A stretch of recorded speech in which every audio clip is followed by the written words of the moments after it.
Nah, Bapak Ibu, sore hari ini kita bicara tentang Bud Ehrman.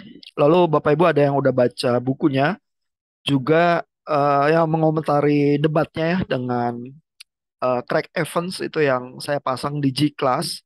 Perdebatan mereka setelah Bud Ehrman menulis buku yang Bapak Ibu baca itu yang Misquoting Jesus ya.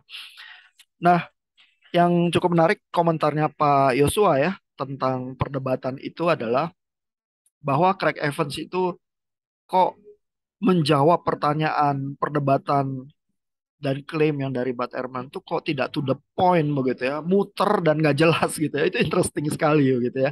Nah, tapi eh, buat Bapak Ibu yang belum nonton filmnya ya, bisa eh, lihat ya beberapa poin pertama. Perdebatan itu di settingnya adalah masing-masing baik Bart Ehrman maupun Craig Evans diberikan list pertanyaan dulu.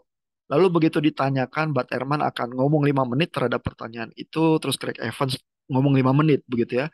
Jadi mereka memang udah mempersiapkan narasi terhadap pertanyaan tertentu yang sudah diberikan akan diperdebatkan begitu. Sehingga jawaban itu memang mereka nggak tahu ya satu sama lain pas di panggung debatnya argumen apa yang akan dilemparkan. Jadi mereka udah mempersiapkan respons dulu, terutama mungkin beberapa kali respons yang pertama gitu ya, sehingga bisa aja terlihat nggak nyambung ya. Cuman sebenarnya sambungannya terjadi di pertanyaannya itu. Ya ini karena Pak Yosua ngomentarin di texting ya, mungkin kita bicarakan ya dua poin yang pertama itu yang masuk ke dalam radar komentarnya Pak Yosua itu ya. Yang pertama, moderatornya di perdebatan itu mempertanyakan apakah Alkitab itu reliable ya. Lalu Bart Ehrman yang dipersilakan duluan gitu ya, dan Bart Ehrman itu bilang, nah coba aja lihat perbedaan-perbedaan di dalam kisah-kisah tentang Yesus yang muncul di kitab Injil, misalnya Injil sinopsis saja yang mirip ya, Matius, Markus, Lukas itu beda-beda kok. Misalnya ya, ketika habis disalibkan, apa itu yang terjadi, kejadiannya secara tepat tuh gimana ya? Apakah Yesus menemui murid-murid di Yerusalem atau justru kembali ke Galilea gitu ya? Ada Injil yang satu bilang begini, Injil yang lain bilang begitu gitu ya. Terus yang mana yang terjadi gitu ya? Kata Bart Ehrman, sehingga Bart Ehrman itu mengklaim unreliable ya Alkitab Kristen ya. Nah, Craig Evans itu karena nggak tahu ya bahwa Bart Ehrman akan mengklaim yang seperti itu dilemparnya ya. Dia kan memang udah mempersiapkan narasi juga ya. Dia bilang reliable. Tapi reliable-nya kenapa? Kata Craig Evans ya. Craig Evans bilang bahwa kisah-kisah itu cocok ya dengan catatan-catatan yang paling dekat dengan zaman Yesus. Begitu ya. Misalnya Paulus itu semua Bible scholars ya sama-sama tahu baik Bart Ehrman maupun Craig Evans bahwa surat-surat Paulus itu yang paling dini ditulis bahkan lebih cepat daripada Injil. Injil yang paling awal itu Injil Markus diyakini menjelang tahun 70 Masehi begitu ya. Sedangkan surat-surat Paulus yang awal itu dipercaya tahun 50-an Masehi. Jadi Paulus tuh lebih awal surat-suratnya dan Paulus tuh udah menceritakan di 1 Korintus 15 ya bahwa Yesus itu bangkit ya dan memperlihatkan diri kepada banyak orang ya, dan Paulus itu ceritanya adalah ini orang-orangnya juga masih pada hidup nih ya. Jadi dengan kata lain, kalau mau tahu kisahnya tanya aja orang itu ya yang menjadi saksi kebangkitan Kristus gitu ya. Bahkan murid-murid juga menjadi saksi dan ratusan orang lainnya begitu ya. Lalu Craig Evans argumennya juga adalah, loh kalau ada satu gerakan terus pemimpinnya mati, yang wajar adalah gerakan itu bubar. Begitu ya.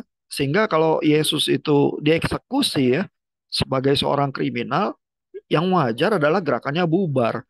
Ini yang terjadi murid-muridnya yang penakut terus malah makin berani begitu ya, sehingga logikanya adalah kebangkitan itu yang menjadi kekuatan keyakinan mereka ya, sehingga kepercayaan kepada Yesus ini terus bertahan ya, bahkan menjadi meluas menyebar ke seluruh dunia begitu ya. Jadi Craig Evans memang menjawab tapi tidak berusaha menyelesaikan berbagai diskrepansi yang ada di Alkitab.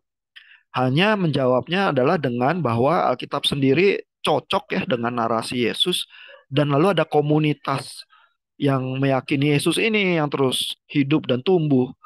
Karena wajarnya adalah yang normal ya apa komunitasnya bubar ya kalau pemimpinnya dieksekusi begitu ya. Nah, jadi itu argumennya Craig Evans. Lalu pertanyaan kedua yang diajukan eh, kepada Bud Ehrman dan Craig Evans ya adalah apakah kalau kita membaca kitab suci tentang perkataan Yesus itu betul perkataan Yesus atau bukan ya. Nah, jawaban Bud Ehrman itu interesting ya. Kembali dia menunjukkan ya bahwa Injil sinopsis dan Injil Yohanes itu berbeda jauh begitu ya kisahnya begitu ya.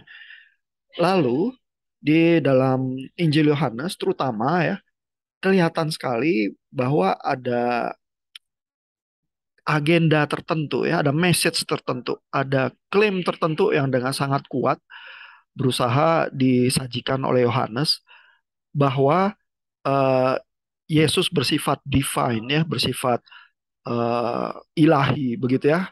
Karena mulainya aja dari awal itu secara teologis pada mulanya adalah firman, firman itu adalah Allah dan firman itu bersama-sama dengan Allah begitu ya. Itu klaim yang langsung di awal kitab Yohanes. Lalu kalau kitab-kitab Injil sinoptis kan nggak begitu ya. Eh, Lewat narasi-narasi begitu ya. Nah, Pak Yosua tuh bilang sebenarnya klaim ketuhanan Yesus juga muncul di dalam narasi-narasi itu ya karena Yesus mengklaim diri bisa menghapus dosa padahal orang-orang yang terlibat di dalam cerita itu kan tahu juga yang bisa menghapus dosa cuma Tuhan ya. Kamu siapa manusia mengklaim yang semacam itu gitu ya. Nah, tapi Bud Ehrman tuh bilang, nah, coba aja bayangkan ya ada orang yang kemana-mana mengklaim sebagai Allah begitu ya. Apa dia nggak dirajam batu begitu ya, dirajam sampai mati begitu. Bagaimana dia bisa bertahan hidup ya kalau dia kemana-mana mengklaim secara eksplisit dia Tuhan ya. Sehingga klaimnya Ehrman dengan kata lain adalah sebenarnya Yesus sendiri nggak mengklaim dia Tuhan kok, cuman Yohanes aja yang mengklaim begitu dan yang kita baca di Injil Yohanes adalah klaim Yohanes tentang Yesus, bukan klaim Yesus sendiri, gitu ya. Dan Bud Ehrman ini saking pintarnya ya sebagai Bible scholars tahu memang ada sekelompok Bible scholars New Testament ya yang berusaha mengklaim seperti itu. Itu kelompok historical Jesus ya yang membedakan secara kritis ya sebenarnya yang kita baca di Alkitab itu maunya penulis Alkitab atau memang maunya Yesus. Sehingga kelompok historical Jesus ini berusaha memilah-milah ini yang mana yang kita yakini perkataan Yesus yang sebenarnya, mana yang bukan gitu ya. Nah itu ada bukunya tersendiri ya, banyak nggak menjadi bagian dari dalam silabus kuliahan kita karena bahan kita juga udah cukup banyak. Sorry. Tapi kalau Bapak Ibu mau mencari buku-bukunya bisa ditemukan juga dengan cukup mudah ya. Kalau tertarik nanti saya bisa upload juga ke Gclass beberapa kalau sampai Bapak Ibu ada yang mau baca ya. Nah, eh, jadi klaimnya seperti itu tuh, Bud Ehrman ya. Apakah Bud Ehrman meyakini klaim itu juga ya? Paling tidak di bukunya yang Bapak Ibu baca ya, yang di apa Misquoting Jesus ya. Bud Ehrman tuh sebenarnya nggak ada klaim yang sekeras itu ya. Dia tidak bilang secara keras bahwa Alkitab itu tidak reliable ya. Dia juga tidak bilang bahwa oh Alkitab itu bukan perkataan Yesus yang asli gitu. Dia nggak bilang hal-hal itu sih. Di buku itu yang dia bilang adalah Alkitab ada varian-variannya. Ya ada teks yang punya tulisan tertentu, di teks yang kita warisi yang lain tulisan itu nggak ada. Ya dan dari mana muncul varian itu? eh, Biasanya hipotesisnya adalah itu ditambahkan oleh ahli Taurat begitu di dalam proses penyalinan gitu ya. Nah, cuma di dalam rangka debat itu yang Bapak Ibu bisa tonton itu ya, di dalam rangka debat itu memang idenya adalah menghadirkan pikiran yang saling kontradiksi yang menarik untuk membuat kita berpikir ya sehingga si moderatornya menjanjikan pertanyaan-pertanyaan dan memang yang berdebat seperti permainan kita lah ya kalau kita debat atau dialog ya yang Bible scholars yang kebagian tugas berdebat ya berusaha membuat perdebatan itu jadi menarik ya sehingga Bud Ehrman itu klaim-klaimnya kalau Bapak Ibu dengarkan ya di perdebatan itu lebih keras sih daripada yang ada di bukunya gitu ya. Tapi Eh, jadi yang menarik, even Bart Ehrman sendiri bilang di perdebatan itu, saya kenal Craig Evans sudah 20 tahun lebih ya. Saya ingin dengar jawaban dia terhadap klaim yang semacam ini seperti apa gitu ya.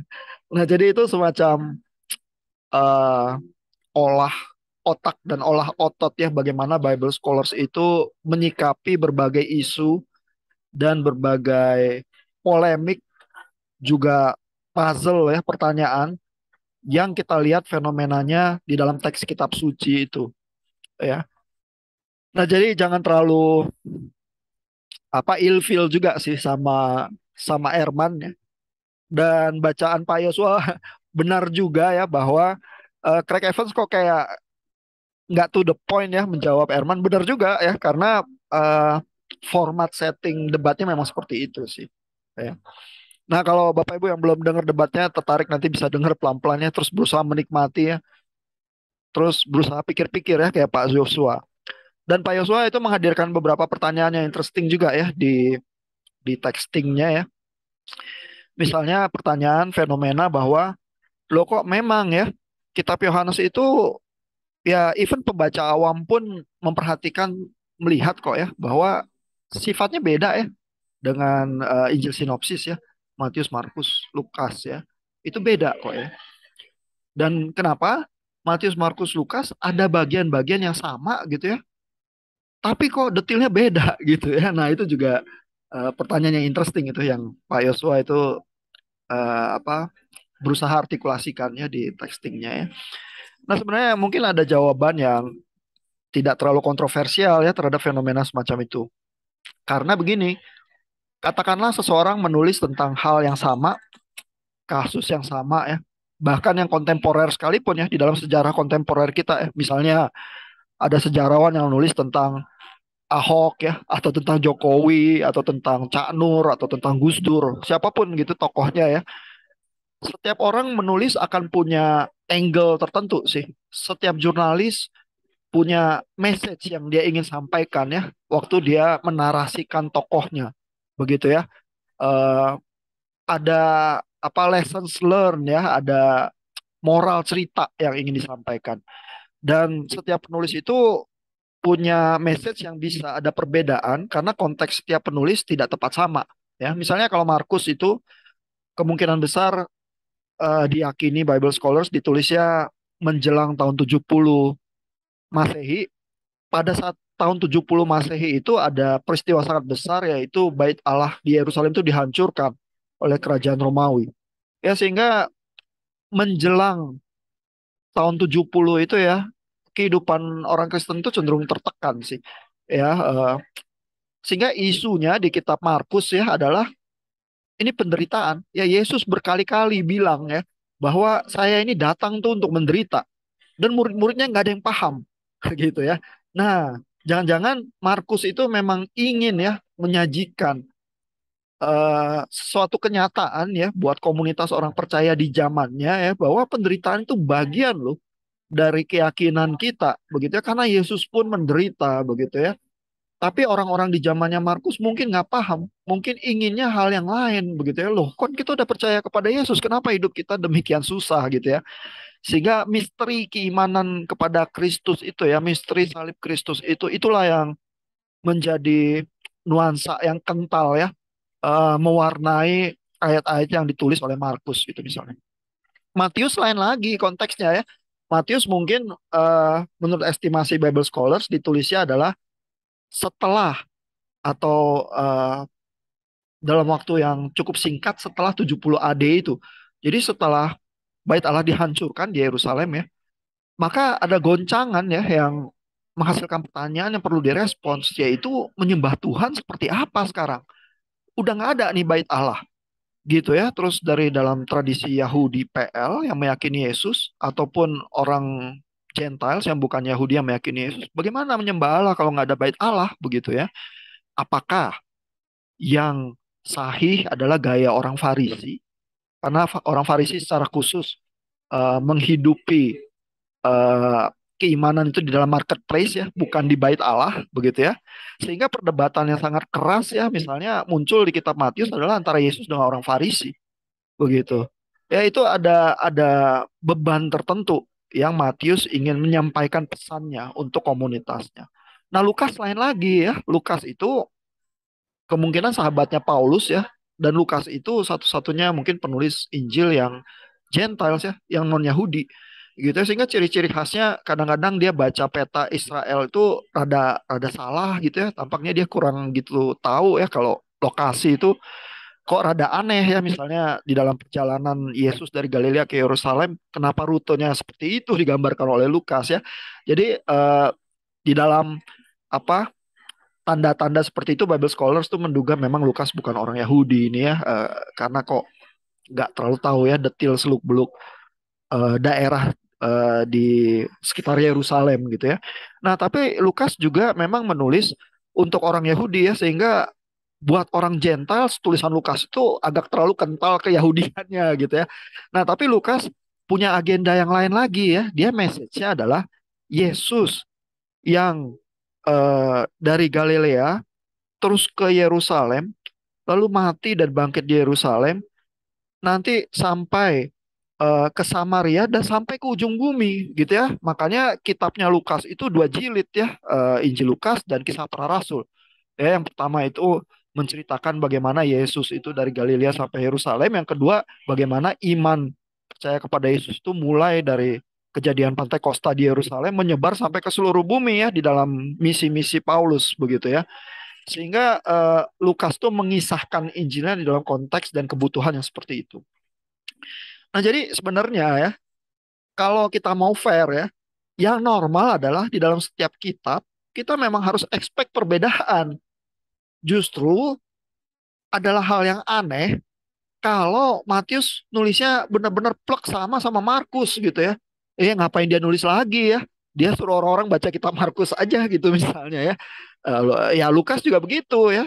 Justru karena masing-masing itu ingin ya merespons terhadap tantangan zamannya dan meyakini ini karya Roh Kudus, karya Allah yang sedang bekerja ya di dalam komunitasnya, mereka menulis diilhami oleh Roh Kudus itu ya. Dan kitab Yohanes itu memang ciri khasnya berbeda sekali karena kitab Yohanes itu diestimasi ditulis mungkin late ya, menjelang tahun 100 Masehi, jadi 90 lebih ya. Itu ada pergumulannya tersendiri lagi oleh yang dialami oleh orang-orang Yahudi ya. Terutama yang Kristen itu mulai dikeluarkan, diusir dari sinagoge dan lain sebagainya gitu ya. Sehingga Yohanes perlu lagi juga merespons ya terhadap situasi yang seperti itu. Dan waktu zaman Yohanes itu tahun 90-an, kitab Matius, Markus, Lukas tampaknya sudah beredar dengan sangat luas ya, sehingga nggak ada kebutuhan gitu untuk menulis yang sama lagi seperti itu. Ya, sehingga Yohanes itu menulis dengan gaya dan message yang berbeda begitu ya. Nah, sehingga ya wajar aja sih bahwa ada perbedaan dan yang normal kita harusnya expect perbedaan ya. Karena even menulis tentang sejarah Indonesia, mungkin kita kalau punya sejarawan yang favorit, mungkin ada yang kita suka bacanya, yang lain ya sejarahnya sama sih. Tapi dia nulisnya kering ya, message-nya kurang menginspirasi. Saya juga nggak terlalu suka gitu ya. Kalau baca sejarah dia gitu misalnya ya bisa-bisa aja kan gitu ya. Sehingga perbedaan itu hal yang wajar. Bahwa setiap penulis punya message yang dia ingin sampaikan juga hal yang wajar. Nah, itu memang dipolemisasi ya oleh Bart Ehrman tuh ya. Karena dia saking belajar Alkitab itu sangat detail ya. eh, Memahami berbagai varian-varian bahkan teks dari kitab yang sama ya. Jadi sama-sama kitab Markus tapi banyak sekali variannya. Itu dia mendalami hal itu ya di dalam teks aslinya gitu. Dan dia mempolemisasi sehingga terjadi pemikiran dan perdebatan yang menarik ya. Kalau Bart Ehrman ditanya apa dia ateis ya, dia jawabnya dia bukan ateis sih, tapi dia agnostik. Nah, kalau Ehrman itu karena dia juga teolog ya, dia mengklaimnya lebih tajam ya. Dia bilang saya agnostik. Ya coba aja yakinkan saya gitu ya. Misalnya kalau saya berhasil diyakinkan, mungkin saya akan percaya. Tapi sejauh ini saya agnostik gitu ya. Mungkin juga kalau ngaku agnostik terus bukunya kontroversi, lebih banyak yang baca dan lebih banyak yang beli sih. Itu lebih menguntungkan buat bisnis juga sih. Nah, jadi eh tapi yang pasti Erman nggak melabel dirinya ateis ya. Dan dari sisi Bible scholarship sangat interesting baca buku dia ya. Jadi buku dia itu mungkin mempunyai nilai juga untuk dibaca oleh orang Kristen gitu karena menunjukkan keunikan kitab-kitab itu dengan cukup mendetail gitu. Nah, mungkin sejauh itu dulu ya. Ada pertanyaan atau komentar? Nanti kita diskusikan bagian kitab Markus itu ya yang ada di satu section di apa chapter yang Bapak Ibu baca. Tapi sejauh ini dulu ada pertanyaan atau komentar? Silakan kalau ada.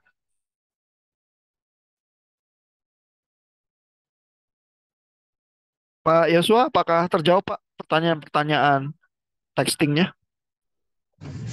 Nah, cukup terjawab sih Pak. Memang sih karena mungkin hanya dikasih waktu 5 menit ya kalau nggak salah Pak untuk menjawab satu sesi pertanyaan. Jadi kayak ya mau menjawabnya itu juga kan kayak mungkin entah terburu-buru atau mungkin entah gimana gitu. Jadi aku nangkapnya kayak si apa namanya Evans kurang kurang tajam jawabannya gitu sih Pak. Apalagi kan setelah 5 menit itu kan pertanyaannya langsung ganti lagi kan Pak. Jadi kayak Betul. hilang gitu aja gitu Pak. Jadi kayak hilang gitu aja gitu sih Pak. Iya, jadi yang terjadi itu bukannya Erman klaim lalu Evans menjawab di tempat klaimnya Erman, melainkan masing-masing udah menyediakan, udah mempersiapkannya 5 menitnya masing-masing. Terus moderatornya tanya, masing-masing menjawab dengan yang sudah mereka persiapkan ya.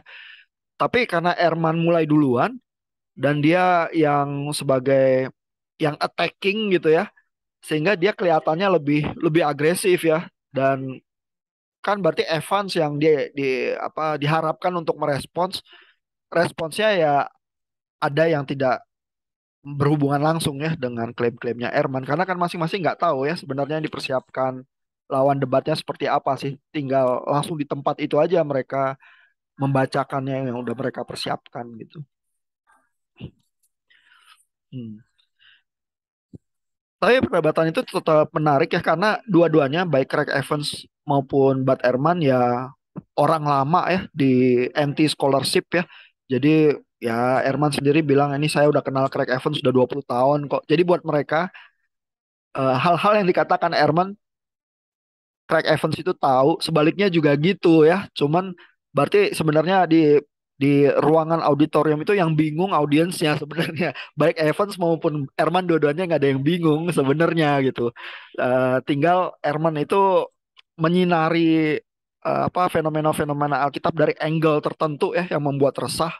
Terus Evans tugasnya berusaha jawab ya. Tinggal yang mana yang lebih meyakinkan ya. Mirip dengan permainan dialog debat kita kalau di G-Class itu sih. Ada yang udah ngeklaim terus dia bertugas terus lawannya berusaha berpikir ya berusaha menyanggah gitu modal kayak gitulah kalau debat memang. Apakah ada sisa pertanyaan eh atau dari diskusi awal itu muncul pertanyaan atau komentar yang lain, silakan.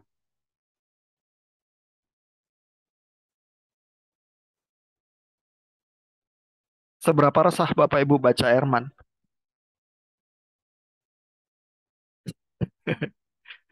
Bu Teti senyum-senyum, resah nggak Bu? Nggak tahu ya, mungkin kalau kaum awam membaca itu mungkin dia marah kali ya Pak ya. Tergantung ke awam-awam yang mana. Kalau awam yang non Kristen mungkin apalagi kalau Senang yang ya, nggak suka sama ya kekristenan seneng betul-betul. ya. Masalahnya karena kalau awam agak kurang bisa menilai ya sejauh mana klaim Erman itu yang bermasalah di sebelah mananya gitu ya. Itu mungkin yang menyulitkan dan membuat resah ya. Hmm. Tapi mungkin yang kayak dari kaum M mungkin mereka senang baca buku itu ya karena seolah mendukung keyakinan mereka selama ini bahwa memang Alkitab itu dipalsukan begitu ya. Jadi itu seolah-olah bisa membuat mereka lebih yakin begitu. Oh iya, iya, iya. Dari kelompok Islam memang begitu ya. Kita lihat banyak ya di internet, di YouTube dan sebagainya mengulas buku Bad Ehrman itu ya. Karena tampaknya buku itu memang memberikan bahan bakar pemikiran ya. Nah, ya kan lihat kan Alkitab itu tidak apa tidak reliable dan sudah diubah-ubah begitu ya. Jadi memang sih betul. Dan ya karena itu juga penting juga ya kita untuk membaca, apalagi buku Bud Ehrman yang saya berikan ke Bapak Ibu itu kan dalam versi terjemahan ke bahasa Indonesia ya, dan diterbitkan oleh Kompas Gramedia ya, jadi pembacanya bisa bisa cukup luas ya. Walaupun kalau saya cari ke Gramedia mau beli buku itu yang baru ya, udah kesulitan sekarang, mungkin nggak dicetak ulang kali. Atau mungkin pembaca di Indonesia juga nggak terlalu banyak yang serius ya, nggak tahu juga sih. Tapi ya saya punya kopinya, kebetulan ada teman yang memberikan. Nah, kita coba lihat ya bagian-bagian yang dibahas di chapter Bud Ehrman itu ya. Jadi ini salah satu bagian dari kitab 1 Yohanes 5 ya, ayat 7 sampai 8. Eh, ini ada ulasannya ya oleh Bud Ehrman. Ayatnya bunyinya adalah sebab ada tiga yang memberi kesaksian. Ini terjemahan LAI kita ya. Dan di dalam terjemahan LAI ini saya ambil dari Sabda ORG ya. Itu juga diberi dalam kurung ya, dalam kurung. Di dalam sorga, Bapa, Firman, dan Roh Kudus, dan ketiganya adalah satu. Dan ada tiga yang memberi kesaksian di bumi, kurung, roh, dan air, dan darah, dan ketiganya adalah satu. Nah, jadi dalam teks Yunani yang lebih tua ya, bagian yang kurung merah ini nggak ada. Jadi sebenarnya ayatnya bunyinya sebab ada tiga yang memberi kesaksian, roh, dan air, dan darah, dan ketiganya adalah satu. Begitu. Ya, dan diyakini oleh Bible Scholars bagian yang merah ini memang ditambahkan kemudian karena dianggap cocok ya dengan pemahaman Allah Tritunggal ya. Tapi di teks-teks yang lebih tua nggak ada memang. Dan menarik sekali di bukunya Bud Ehrman itu ditulis ya bahwa Erasmus itu berusaha menerjemahkan atau menghasilkan terjemahan yang lebih baik, terus ngecek ke teks Yunani yang dia punyai ya yang lebih baik, bagian ininya nggak ada, terus dia hilangkan. Padahal yang versi bahasa Latinnya ada. Pas dia hilangkan dia dicaci maki oleh komunitas Kristen gitu ya, karena ini dianggap memang semacam cocok sekali ya menghadirkan ajaran Tritunggal begitu ya. Tapi kebanyakan Bible Scholars zaman sekarang tahu ya, terjemahan Indonesia LAI juga tahu ya, makanya memberi dalam kurung ya. Kalau Bapak Ibu punya aplikasi Alkitab juga yang ada di handphone gitu ya, ininya juga biasanya diberikan dalam kurung sih. Jadi ini hal yang diketahui Bible Scholars pada umumnya bahwa itu memang tambahan ya. Nah, yang menarik adalah sebenarnya di dalam kasus seperti ini ya, kalau kita eksegese dan kita tahu ya problematika varian ini, kita bisa melihat ya bahwa untuk komunitas yang membaca surat 1 Yohanes 5 ini secara langsung ya, buat mereka sebenarnya yang lebih konkret adalah roh, air, dan darah. Ya, jadi ada kemungkinan mereka tuh melihat spiritualitas itu ya atau kehadiran ilahi itu di dalam air baptisan ya, dan juga di dalam perjamuan kudus ya, darah begitu ya, sehingga kalimatnya itu seperti ini ya, dan itulah yang merekatkan ya komunitas orang percaya mula-mula begitu di teks aslinya. Baru setelah beberapa ratus tahun ada konsili Nicea, Konstantinopel, dan seterusnya, formulasi pemahaman Allah Tritunggal itu kan terkristalisasi ya, sehingga di dalam masa yang berikutnya begitu kitab itu disalin ditambahkan bagian yang ini ya. Tapi jadi interesting karena kita jadi bisa melihat konteks asli eh, diperbandingkan dengan konteks di waktu yang berikutnya begitu ya. Sehingga ini sebenarnya pemahaman ya terhadap varian kitab suci itu jadi interesting juga dan membantu kita eksegese sebenarnya sih. Nah, itu salah satu bagian yang di dituliskan di bukunya Bud Ehrman yang di awal ya, karena bab 2 dan bab 3-nya itu berisi hal-hal yang cukup well known sih di kalangan Bible scholars ya. Nggak lebih nggak ada masalah baik Bible scholar semacam Craig Evans maupun Bud Ehrman yang lebih kontroversi, dua-duanya tahu, dua-duanya setuju bahwa itu tuh tambahan. Di bab-bab yang berikutnya, misalnya bab 6 dan seterusnya, itu klaim-klaimnya Ehrman lebih lebih rumit, lebih lebih halus ya, lebih subtle gitu ya. Dan kadang lebih lebih nekat klaimnya gitu ya, lebih lompat. Tapi yang di bab-bab awal itu biasanya memang sepaham sih sebenarnya Bible scholars. Cuma mau menyimpulkannya dari fenomena semacam itu apa? Apakah memang Alkitab itu tidak layak dipercaya ya, seperti misalnya Bud Ehrman waktu di debat itu, atau sebenarnya ya fine-fine aja ya, bahwa memang ada varian itu bagian yang normal ya dari perkembangan warisan kitab suci apapun gitu dalam setiap agama gitu ya. Nah, kita coba lihat lagi ya bagian lain ya yang dibahas oleh Erman adalah ini dari Markus 16 ayat 8 ya. Ini juga cukup interesting nih ya karena ayat aslinya itu sebenarnya ini bagian dari apa setelah Yesus disalib, mati dan dikubur ya. Lalu ayat 8 itu yang di dalam manuskrip yang lebih tua itu cuma sampai bagiannya hitam ini aja. Jadi sebenarnya Markus itu terakhir bunyinya adalah lalu mereka keluar ya, mereka para wanita itu keluar dan lari meninggalkan kubur itu sebab gentar dan dahsyat menimpa mereka. Mereka tidak mengatakan apa-apa kepada siapapun juga karena takut. Titik, selesai. Gitu kitabnya. Jadinya kitabnya kok gitu ya terakhirnya ya. Diakhiri dengan rasa takut begitu. Terus kayak nggak ada epilognya yang halus gitu ya, yang layaknya kalau penulis kitab itu mengakhiri kitabnya itu dengan semacam kalimat-kalimat yang lebih memuaskan ya. Markus tuh begitu di manuskrip akhirnya ya. Nah, lalu bagian yang belakangnya ini ya, yang merah ini dan seterusnya sampai sampai ayat 20. Jadi ada 12 ayat itu ditambahkan cukup banyak ya. Kayak satu perikop baru gitu ya. Itu diyakini oleh Bible scholars memang ditambahkan belakangan ya, dan kelihatan juga ya di bagiannya ini pun eh, nyambung dari kata takut itu ke ayat berikutnya kayak ada lompatan ya, karena mereka tidak mengatakan apa-apa kepada siapapun juga karena takut.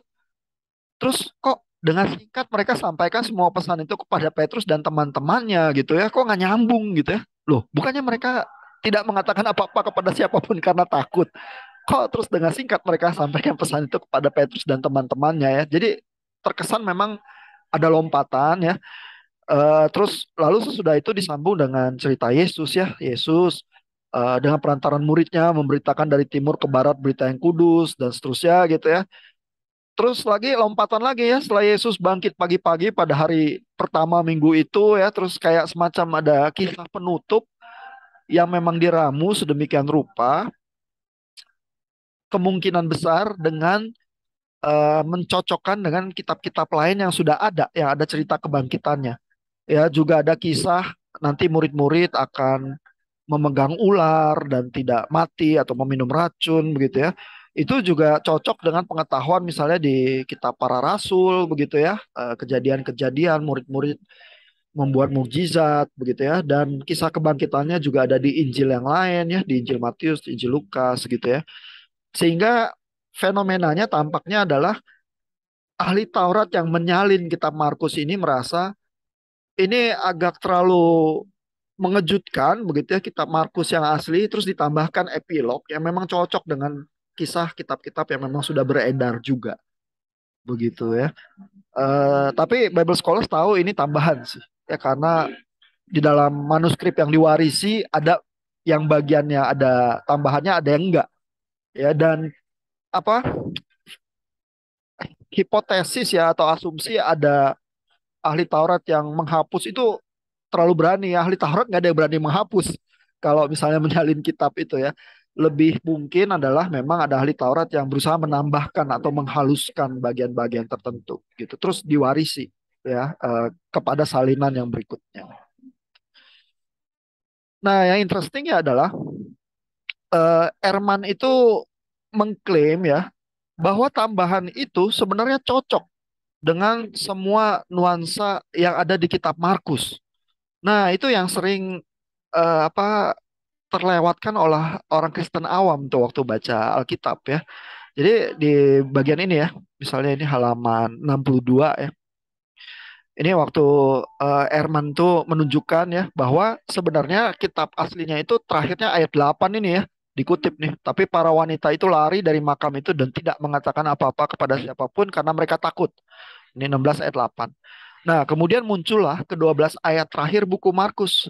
Sebagaimana yang terlihat dalam banyak terjemahan bahasa Inggris dan Indonesia ini penerjemah ke bahasa Indonesia yang menambahkan dalam kurung ya dewasa ini. Ya, jadi di LAI juga gitu ya, ada tambahannya, tapi penerjemah LAI juga sadar bagian itu biasa juga bisa diberi tanda atau dalam kurung gitu ya. Nah, jadi ada tambahan ayat-ayat yang meneruskan kisah itu ya. Yesus sendiri dikatakan muncul di hadapan Maria Magdalena yang pergi dan memberitahu para murid, tetapi para murid tidak mempercayai Maria ya. Ini ayat 9 sampai 11 ya. Yesus kemudian menampakkan diri di hadapan dua orang lain dan akhirnya di hadapan ke-11 muridnya begitu ya. Jadi ini tambahan-tambahannya. Lalu ada dua ayat yang paling membuat penasaran kata Bart Ehrman ya, yaitu tanda-tanda bahwa orang percaya nanti akan mengusir setan, akan berbicara dengan bahasa lain, akan memungut ular dengan tangan mereka, akan meminum apapun ya racun yang mematikan tetapi tidak menyakiti mereka. Nah, kisah-kisah ini nih cocok ya dengan catatan-catatan di tempat lain ya, di kisah para rasul ya.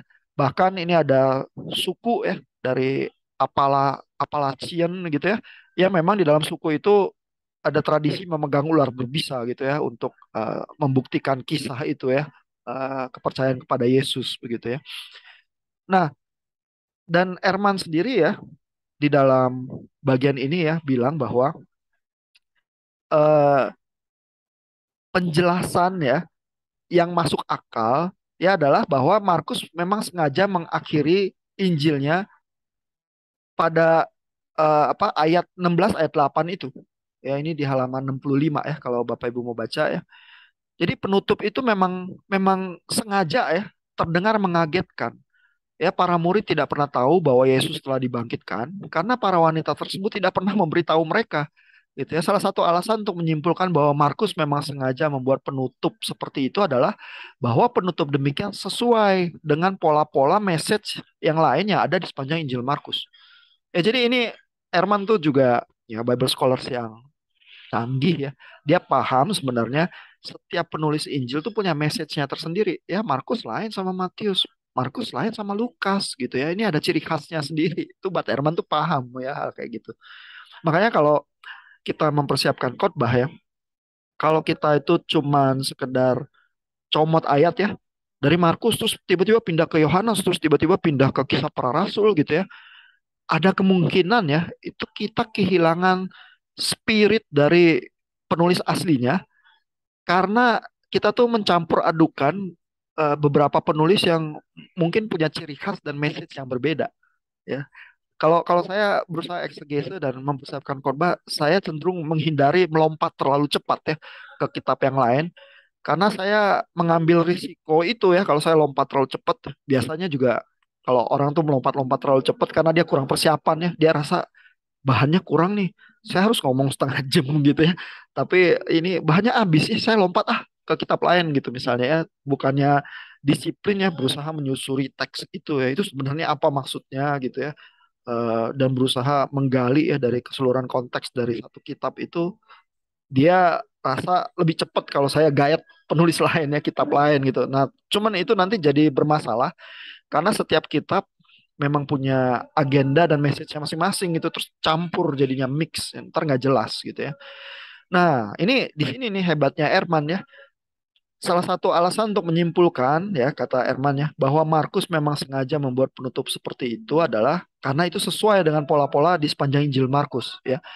Jadi sebagaimana telah lama diketahui oleh orang-orang yang mempelajari buku Markus, nih dia ngutip gitu semua Bible scholars tahu ya misalnya nama William Rede itu teolog dari Jerman ya itu yang memang mengungkapkan polanya kitab Markus ya bahwa di Markus itu ya kalau Yesus menyembuhkan orang gitu ya Markus seringnya bilangnya adalah eh, kamu jangan apa kamu jangan bilang-bilang ke orang lain gitu ya itu kan aneh ya kok mungkin Bapak Ibu nggak pernah memikirkan ya, tapi William Rede yang dari Jerman itu memikirkan gitu ya. Kenapa ya Yesus habis menyembuhkan orang atau mengusir setan kok bilangnya kamu jangan cerita-cerita ya ke orang lain. Bukannya harusnya cerita-cerita ya, suruh cerita gitu. Enggak, malah suruh jangan cerita-cerita ya. Nah, itu William Rede itu bilang itu tuh ada pola messianic secret ya, kerahasiaan Mesias di situ ya. Kenapa ya? Yesus bilang jangan cerita-cerita gitu ya. Mungkin Markus punya hal tertentu yang dia ingin sampaikan ya lewat messianic secret itu begitu ya. Nah, biasanya salah satu tafsir ya yang muncul ya adalah bahwa Markus itu ingin menunjukkan ya misi mengikuti Yesus dan percaya kepada Yesus ya, menghayati kekristenan itu ya, itu tuh penuh penderitaan ya, karena itu juga komunitas yang dihadapi Markus itu ya menjelang tahun 70 AD itu penuh penderitaan. Nah, jadi kamu jangan menolak iman ya, simply karena banyak penderitaan. Ada rahasia ini yang kamu nggak pahami ya, bahwa Yesus itu datang sebenarnya untuk menderita. Begitu ya, dan itu pola Markus juga tuh. Murid-murid selalu dikasih tahu ya bahwa Yesus ini datang untuk menderita, mereka menolak, mereka nggak paham. Kalau Bapak Ibu bandingkan ya, baca Matius misalnya, Matius tuh murid-murid rasanya lebih paham gitu. Di Markus nggak pernah paham ya. Dan nggak paham-paham ngototnya gitu ya. Jadi ciri khas Markus tuh salah satunya itu. Dan Erman sebegitu tajam ya bilang bahwa ya itu ciri khasnya Markus. Itu cocok. Ya dan akhir yang berakhir dengan ketakutan itu ya itulah yang dialami oleh komunitasnya Markus itu ya. Karena di dalam penderitaan itu muncul ketakutan. Eh, dan ini murid-murid tampak tidak pernah paham ya, tidak seperti di dalam beberapa Injil lainnya ya, kata Erman ya. Mereka berulang kali mengatakan bahwa mereka tidak mengerti maksud Yesus ya. Ini ada kutipannya dari Markus 6 ayat 51-52, Markus 8 ayat 21. Dan ketika Yesus beberapa kali memberitahu mereka bahwa ia harus menderita dan mati, mereka tampak tidak memahami kata-kata Yesus ya. Mungkin malahan mereka tidak kunjung memahami seperti juga para pembaca buku Markus, termasuk kita sekarang gitu ya. Karena kita nggak pernah memikirkan hal-hal itu ya. Kenapa ya ada messianic secret di Markus ya?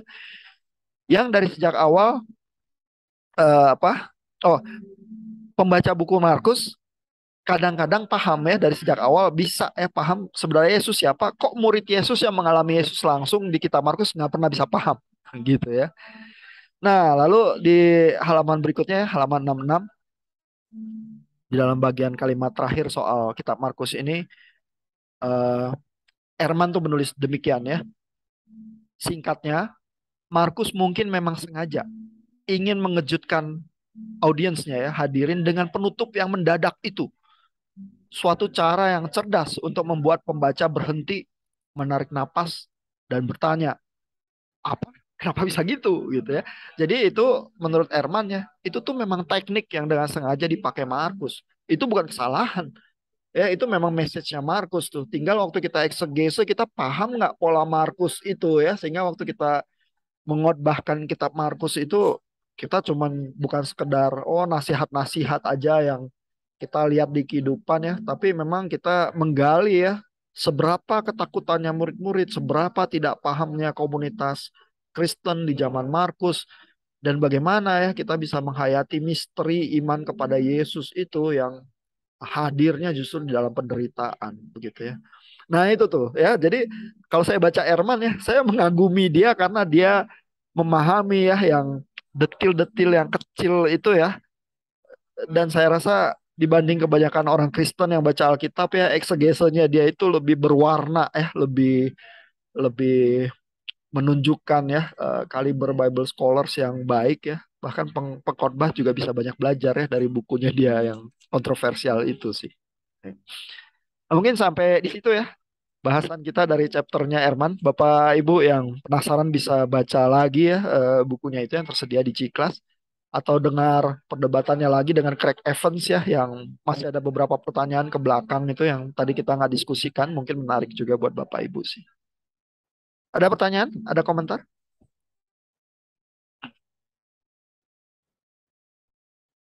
Silakan kalau ada pertanyaan atau komentar.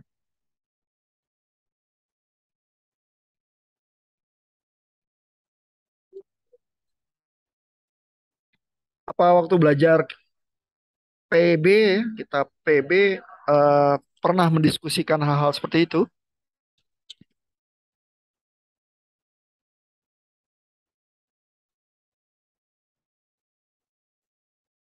Nggak pernah ya. Biasanya sih kalau di pelajaran biblika seringnya mungkin nggak membahas hal-hal yang terlalu kontroversial ya. Atau pernah?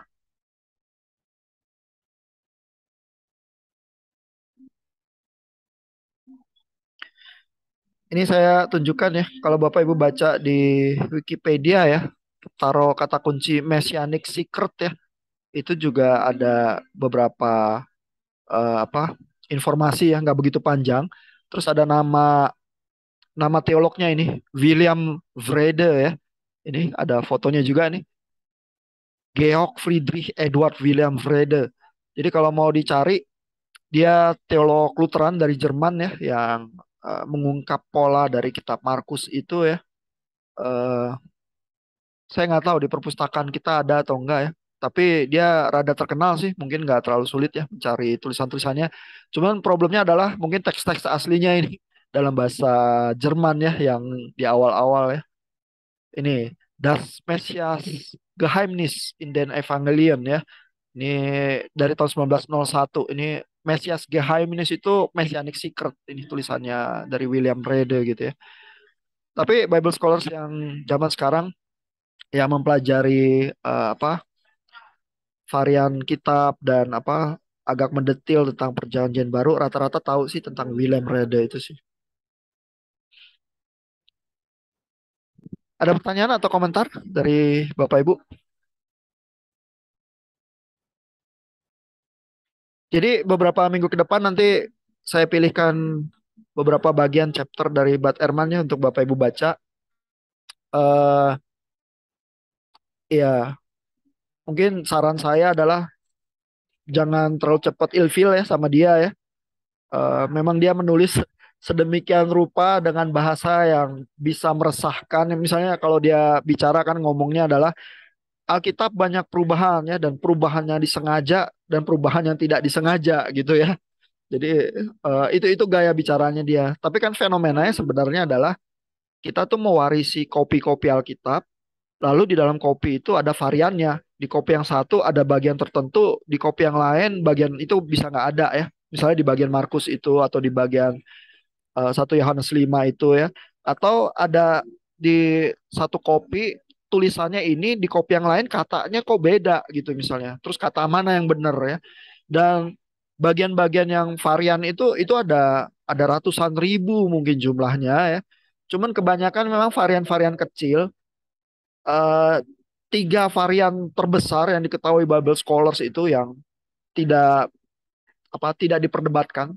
Bible scholars kebanyakan menerima adalah bagian penutup Markus itu, lalu bagian 1 Yohanes 5, lalu satu bagian lagi adalah cerita tentang perempuan berzina di Injil Yohanes. Itu juga tambahan itu, karena ada manuskrip yang ada manuskrip yang nggak ada. Ya, jadi Bible scholars yang belajar PB-nya mendetail tahu biasanya bagian-bagian itu tuh tambahannya, karena cukup besar sih ya apa jumlahnya ya. Nggak cuma satu kata atau dua kata gitu. Yang paling pendek yang dari 1 Yohanes 5 itu ya, dua kalimat gitu ya. Tapi kan yang dari Markus satu perikop, dari Injil Yohanes satu perikop juga gitu. Jadi porsinya cukup besar. Nah, yang lain-lain kebanyakan varian kecil ya. Tapi nanti Bapak Ibu lihat lagi ya bagaimana Erman mengolah itu menjadi buku yang menarik untuk dibaca sih.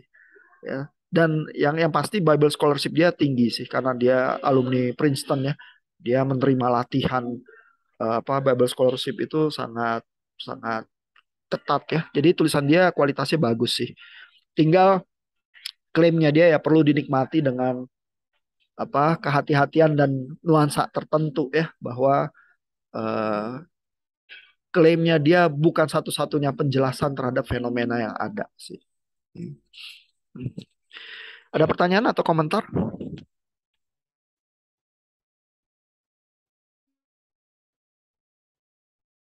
Apa Bapak Ibu udah pernah baca bukunya Bud Ehrman sebelum kelas kita? Udah pernah belum? Belum ya? Belum. Oke. Berarti ini perkenalan pertama ya. Mudah-mudahan nggak terlalu shocking. Tapi shocking juga nggak apa-apa. Karena yang shocking itulah yang membuat kita berpikir ya. Dan salah satu tujuan kita kan memang supaya kita berpikir ya. Kalau nggak ada komentar lagi berarti kita sampai di sini ya. Saya udah upload itu apa eh texting terbaik ya sampai texting yang tadi. Bu Teti kebetulan di textingnya nggak di bagian akhirnya nggak memunculkan pertanyaan ya. Iya, padahal itu disiplin yang menurut saya cukup penting ya bahwa kita membaca, mencerna, melakukan analisis, tapi juga berlatih bertanya ya, menghasilkan pertanyaan yang menarik ya. Salah satu pertanyaan menarik itu dari Pak Timothy ya. Pertanyaannya adalah, lantas kalau kesalahan kecil ya atau tambahan kecil atau besar itu apa meniadakan ya apa semacam otoritas Alkitab gitu ya. Nah, masalahnya Pak Timothy ada yang berpendapat begitu. Ya kalau Pak Timothy nanti belajar lebih jauh teologi ya, ada konsep infallibility dan ineransi dan kelompok yang meyakini ineransi seperti yang tertulis di dalam Chicago Statement of Inerrancy itu akan mengklaim bahwa Alkitab itu diinspirasinya kata per kata. Ya kata per kata artinya kalau ada kata berubah aja hurufnya ya berarti kandas ya klaim itu ya. Jadi kata per kata tetapi dalam manuskrip aslinya artinya ditulis pertama kali. Tentu ada beberapa masalah ya manuskrip aslinya kita nggak punya. Kita punyanya salinan-salinan doang ya. Dan dari begitu banyak salinan itu kadang-kadang mengestimasi mana salinan yang lebih tua gitu ya. Bisa juga tidak begitu mudah karena eh, tentu Bible Scholar sih punya ya cara-cara misalnya medium tulisannya itu apa ya. Kalau papirus itu biasanya umurnya lebih tua ya. Kalau dia kodeks ya gulungan itu biasanya lebih muda ya. Itu di waktu-waktu yang kemudian di mana teknologi penulisannya itu ada perubahan ya. Terus kalau hurufnya udah ada huruf kecil gitu ya. Nah, itu biasanya mungkin abad ke-7 ke atas ya. Kalau yang abad kelima ke bawah itu biasanya huruf besar semua gitu ya karena lebih sulit ya menulis yang tulisan halus yang ada huruf kecil huruf besar bahasa Yunani begitu ya. Nah, jadi para Bible scholars ada sih cara mengestimasi ya. Tetapi yang sulit adalah kadang-kadang teks yang kopi yang lebih muda itu ya mengacu atau disalin dari teks yang cukup tua. Jadi dia turunan yang dari mutu yang kualitasnya bagus yang tua gitu ya. Sedangkan teks yang secara umur memang lebih tua dari itu bisa juga disalin dari yang kurang tua gitu ya. Jadi apa turunan penyalinannya itu silsilahnya bisa cukup complicated ya sehingga kalau mau menilai dari kopi ini dan kopi itu terus ada varian yang mana yang mutunya lebih bagus bisa saja nggak terlalu mudah sih. Ya ada orang yang kerjaannya spesialis di bagian itu ya, terus ada buku-bukunya yang bisa membantu kita, misalnya Bruce Metzger gitu ya. Lalu kalau Bapak Ibu baca komentari yang kualitasnya cukup tinggi ya, dan dari grup yang misalnya ditulis oleh penafsir dari Yale atau Harvard begitu ya, biasanya ada bagian diskusi tentang teks asli juga ya. Ini bagian teks asli dari teks yang mana, terus eh, kualitasnya yang lebih bagus yang mana. Kadang-kadang ada diskusi semacam itu juga ya. Kalau Bapak Ibu memerlukan eksegese yang sampai selevel itu ya untuk persiapan khotbah ya, cari komentarinya nanti ada yang menolong juga sih. Ya. Dan selalu menarik sih untuk ya kalau Bapak Ibu punya banyak waktu ya mempersiapkan khotbah, eksegese yang terbaik ya, yang sedalam mungkin yang Bapak Ibu sanggup lakukan gitu ya. Dan kebiasaan mempersiapkan khotbah terburu-buru itu sebenarnya kebiasaan kurang gitu bagus ya. Nah, tapi masalahnya adalah pengkhotbah yang makin terkenal, terus jadwalnya makin padat, makin sulit tuh melakukan persiapan yang baik-baik ya, eksegese ya, menenggelamkan diri dalam apa firman itu yang dia mau mau bahas gitu ya. Itu seringkali ya ya udahlah karena udah pesenannya setiap minggu harus khotbah ya udahlah seadanya aja nggak ada waktu ya se- secepatnya aja yang bisa gitu misalnya. Eh, jadi kadang-kadang nolak jadwal khotbah ada baiknya juga sih demi disiplin rohani sebenarnya. Cuma nanti jadi kehilangan penghasilannya itu problem lain lagi sih. Ya, Bapak Ibu ada komentar? Ada pertanyaan? Kalau ada boleh juga silakan. Apa aja pertanyaan kalau ada.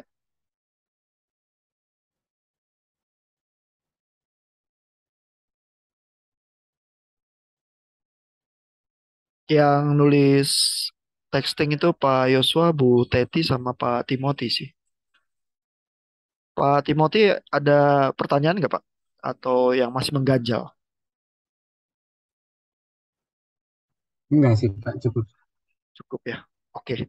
Oke, kalau cukup berarti kita sampai di sini ya. Nanti saya upload lagi chapter berikutnya dari Bad Ehrman. Terus Bapak Ibu kalau ke gudang buku di G-Class ya bisa baca versi lengkapnya juga saya sediakan tapi dalam bahasa Inggris itu teksnya ya. Jadi kalau penasaran terus baca cepet, pingin baca sampai tuntas silakan aja. Nggak ada larangan. Ya. Tapi kalau untuk tugas texting bagian yang ditugaskan chapter untuk baca aja itu udah cukup sih. Oke, kalau nggak ada komentar lagi kita sampai di sini ya Bapak Ibu.